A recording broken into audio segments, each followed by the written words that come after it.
people are very concerned about the potential hindrance to the ESG connotation of investment that so many members and so many funds are committed to. But within ESG, we need to be cognizant that there could be some challenges about ascertaining the actual quality of the thought and the rigor of the data that's being applied. So looking at the challenge of greenwashing gives us great pleasure to welcome to the conversation Tim Crockford, Senior Fund Manager at Regnan. Thank you, Tim, and thanks for being patient. No worries. Good morning. Good afternoon, rather. No, it's wonderful to have you here. So there's so much to analyze. Perhaps for the guidance of our audience, you might be able to do a little mini TED Talk and just talk about over the last sort of 12 months or so, and as long back as you'd like to take it, what the trends are that you're seeing. Yeah, I think so. Just to give you some context, I guess I've been in this space now for most of my career, for over 10 years at least. I sort of started out focusing on ESG integration, and then sort of moved into impact, which is what I do now, in of course a public markets context, and I'll perhaps get to that in a minute. So just to give you some context, everything that I sort of talk about really comes from the angle of listed assets and in particular equities. So I think you've really seen a bit of a transition over the years in this sustainable space. Starting off, of course, with things like SRI and ethical, which originally sort of mainly focused on exclusionary type strategies. I think over the years, it's become more nuanced and more, slightly more, getting under the weeds of what you're investing in. And I think you saw over the last 10 years or so, the growth of ESG integration and ESG strategies, which sought to use data to be slightly more nuanced in terms of how they picked their investments and how they certainly minimized and mitigated the potential ESG risks that could affect portfolios. Impact investing, of course, has been around for less time. I think sort of kind of emerged around the turn of the century. Ultimately, impact investing in a public equity context is even newer. I think it's only the last few years you've really seen it start to gain traction. And I think it is kind of, while it is distinct and serves its own role separate to ESG integration and SRI, I do think there has been a sort of natural evolution, if you like, of different types of strategies. And I think impact makes things very interesting in the context of where we are today and what we're seeing more broadly, where you're building portfolios solely out of companies who are on a mission to create some sort of positive outcome, some sort of positive improvement, and ultimately solve and address either an environmental challenge or indeed a social challenge. So I think impact investing really is, if you like, the next iteration of the broader sort of responsible investment in ESG space. So it's been really exciting to be part of that and see how the world is sort of moving on. So Tim, let's get right into the challenging questions, because this is something that people are very passionate about, but there's a heterogeneous cohort of managers and options and products for investors to be cognizant of. Now, the big challenge that you just referenced is that we might be looking at a business that has a very strong, for example, environmental premise. Its assets are very sort of carbon neutral, for example, but then and then you also said, they might have that social relevancy and or the governance issues. Can there be assets that achieve all three at once? Because one of the sort of problems and critiques of ESG at the moment is that you might skew too heavily to one development goal and have some real poor performance in another area. Yeah, I mean, look, let's be honest here. There's no such thing as the perfect asset, right? I think on any metric, on any level, you're never going to find an investment that is 100% perfect and ticks each of your boxes, as it were. I think you always have to understand, for example, in the public equity space, when we look at some of the companies we look at, even businesses which are, have a very clear mission, have sustainability at the heart of what they do, businesses that have a very clear articulated plan about how they're going to, how their products and services positively affect the world, how their operational footprint can also affect the world. Even these businesses will be first to admit that there is no such thing as a perfect business and a zero negative impact business. So I think part of what an active manager's role is to understand really what those negative impacts are, where the trade-offs are, where the balance is. First of all, understand the scale of those negative impacts versus the ultimate positive impact being achieved by the company, understanding how potentially those negative impacts, those negative externalities could really offset the good work that these companies ultimately are trying to do. And really it's about getting into the culture. I think one of the big things that we look at as part of our analysis pre-investment, it all comes down to trying to understand the culture of these businesses, the culture of the management teams, and the frameworks they've put into place to run their business.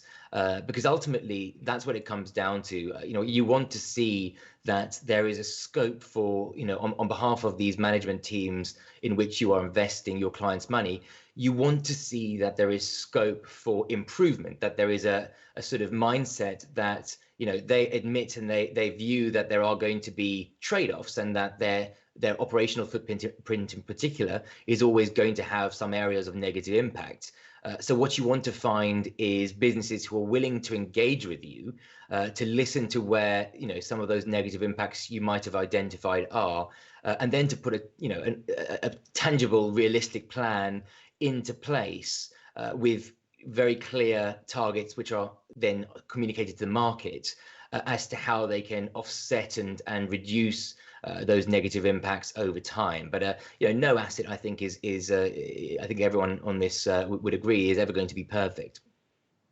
A really detailed answer, and I think there's so many threads to pull upon. I mean, the first one to go back is, look, the challenge with greenwashing is that, there's a rigorous process that perhaps you're applying, and then it's very easy to sort of run a filter, sort of change the label, and tilt something that's really quite a sort of generic, vanilla, passive asset.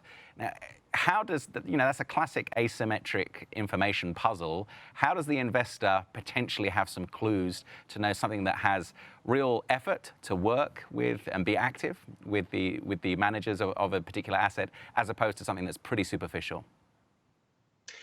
Yeah, I think that is the biggest challenge, and I think there is almost an alphabet soup of naming conventions and tags that funds are giving themselves, and of course without any sort of control or consistency as to what those specific labels might actually mean. So of course there are all sorts of organizations who are now trying to come on board and create some organization, if you like, amongst the flurry of naming conventions.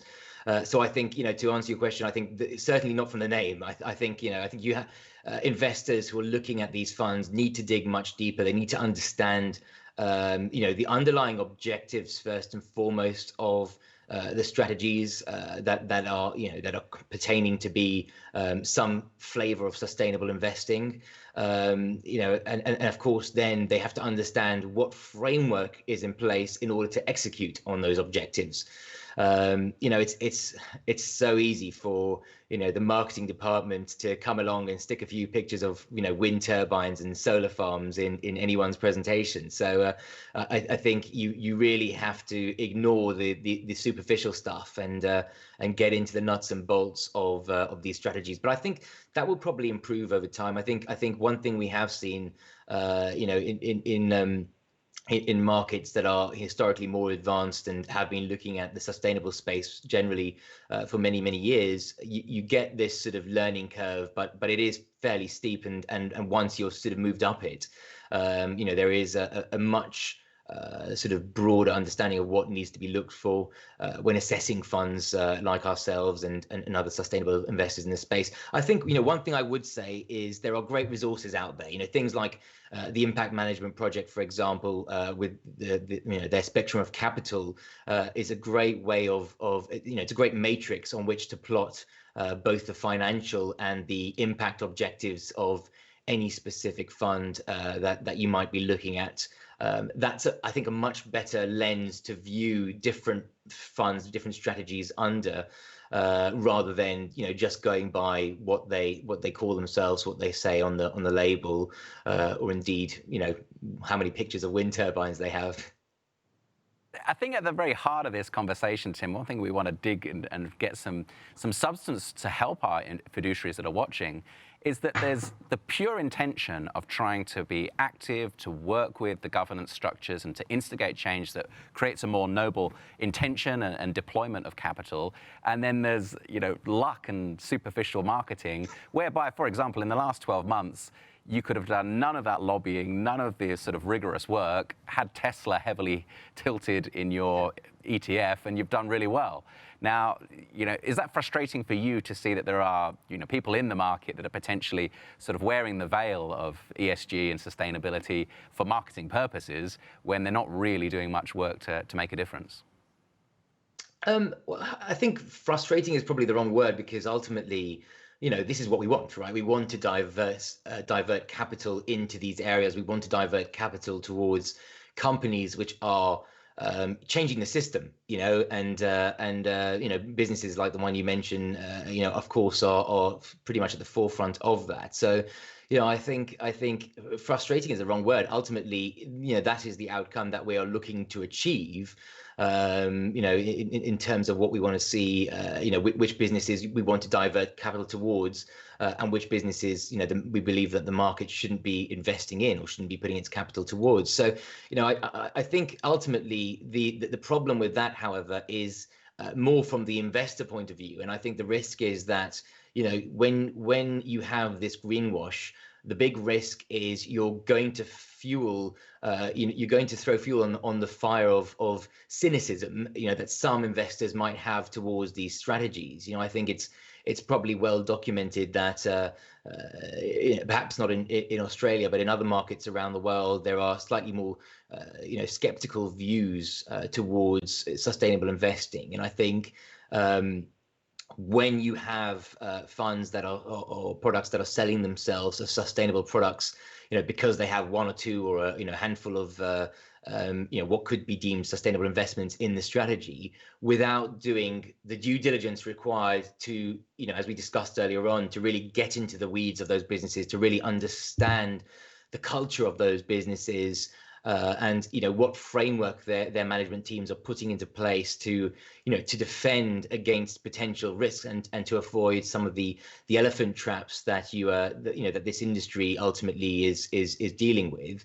You're going to be susceptible to to finding to finding nasty surprises, I guess, which could cause investors to lose faith and become more skeptical about these products, doing what they claim to be doing. So I think, from our point of view, the problem isn't that more capital is coming into these places, or that more investors, more fund managers are pivoting from being, if you like, traditional managers who haven't considered environmental, social, and perhaps governance factors in the past, and are now increasingly doing so. The problem is that there isn't a clear articulation and there isn't enough transparency as to what they are doing, what their intentions are, and what they are putting into place in terms of frameworks, in terms of process to enact their strategies. So I think that's where I think investors can really be more insistent is in pushing managers to try and be more clear and transparent in articulating their aims and articulating their process for achieving whatever sustainable outcomes they're trying to achieve. So Tim, and very diplomatic. Obviously, the world wants to see noble assets receiving the capital. I think, as you say, it's that skepticism that sort of can be. It's a rigorous process, and it's one that's nascent in many ways. We don't want to see it circumvented by shortcuts that are sort of using some erroneous methods. And along that point, just quickly, presumably it's easier in some senses to work with VC or some early stage entities where you can really make a difference to their governance, because the likes of Alphabet, Facebook, I would assume, even for you, it's difficult to get on the phone and say, hey, not so sure about some of your working practices, Amazon with their tax. Is that a concern for you, that it's easier to work with smaller entities? Definitely. I think, and again, before answering your question, I think you have to make that distinction between the different types of objectives and sort of nuances within different subsets of ESG strategy. I think, within an impact strategy such as ours, it becomes much easier because you are only looking at investing in, pure play mission driven businesses who, to some greater or lesser degree, have sustainability at the heart of what they're doing, and as part of their mission statement in terms of what they're trying to achieve generally as a business. I think if you look at businesses like Google, you look at businesses like Amazon, the ones you mentioned, great companies, by the way, very much a part of my everyday life, especially this year, as we all know. But the problem that these businesses exist to solve is not one of environmental challenge, is not one of social challenge. Well, you might argue it is, but I would also argue they create some social challenges as well. So, I think ultimately when you look at these companies, ultimately you've got a bunch of businesses which are retailers or marketing companies, very broadly spread across many different areas and many different product lines. So it is always going to be a challenge at getting these businesses to line up how they view and how they address some of their negative impacts. That process is very different when you take an impact strategy, which is not focused on the FANG stocks of the world, which is focused on some of the sort of smaller and medium-sized businesses, which we hope, by the way, and we expect will be much larger businesses 10, 15 years down the road, absolutely.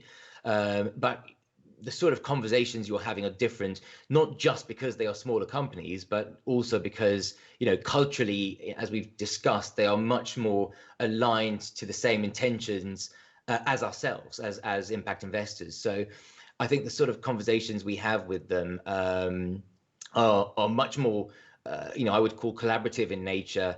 They want to change for the better. They want to address some of their negative impacts. They are businesses which, on balance, have a largely positive impact. So these are businesses which are, welcoming most of the time. I find, you speak to a lot of these companies, oftentimes some of our investee companies, after we have a meeting to talk about some of, for them to take some of our questioning, we get a call back or an email back from them saying, look, we'd like to come in and ask you guys some questions about how we can be better, how we can improve our disclosures, improve our, how we operate. So I think it is a slightly easier task when you are clear about your objectives, focusing on a particular subset of the broader benchmark in which you could invest. We've got traction with the audience, Tim. I've got a great question that's come from Naomi Edwards. So let me read it. I'll try and do it verbatim rather than to paraphrase and lose some of the nuance. Whilst the industry, Tim, has evolved from divestment to engagement, and that's something you obviously work in, to impact, our members, especially young ones, are still stuck on wanting divestment. They view engagement and impact as greenwash. How do we educate them regarding the power of engagement and active ownership? Yes, great question. I think with engagement in particular, I think you need to be realistic at the same time. Despite everything I said, I think investors, managers who are embarking on engagement programs, when they are setting out their engagement objectives pre-investment or just post-investment, and they are communicating those objectives to the company, I think a lot of times what we see by perhaps investors who are and managers who are newer to engagement perhaps is a focus on trying to be more of an activist investor, which of course, if you are not taking a majority stake in these businesses, it's going to be very hard and very unrealistic that you can take a company that's on balance net negative and change it into a company on balance that is net positive. And that's why from our process, there's so much focus on understanding pre-investment what the net balance of those impacts is and what the culture of these businesses is, to first and foremost assess the potential for driving further positive change. And I think also with the specific engagement objectives that investors choose, you have to be realistic. I think you have to focus on areas where you can have you can make a difference, where ultimately the company can actually realistically commit towards improving itself. Going to an oil and gas or a fossil fuels business and trying to get them to commit to to be a zero emissions business without changing their business model at all is nigh on impossible, of course. So I think the challenge that managers have when communicating their engagement objectives to their investors is really trying to be realistic about them and trying to approach businesses and management teams where they can really make a difference.